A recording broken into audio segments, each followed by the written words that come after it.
နှလုံးသားမင်းတို့တင်ပါခဏလေးဖြစ်ဖြစ်မင်းရဲ့အနာမှာရှိနေခြင်းသူပါပေးဆက်ခြင်းမို့လေနောက်ဆုံးမှထားရခဲ့လို့ကြံခဲ့ရရင်လေအပြေလို့မမြင်ရခဲ့ပါမင်းတို့ဆိုတဲ့ကိုအနေကြည်ပြူစွာပေးလိုက်မှာသာဝရမဟုတ်တော့မင်းရဲ့နာမခဏတားလေးနေခွင့်ရလို့ကြည်သူတင်တယ်လို့ရမင်းတော့တားလေးဘုံကလူ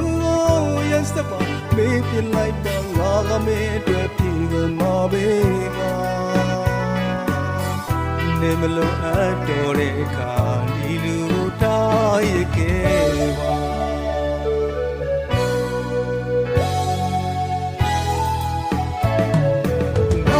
နောက်ဆုံး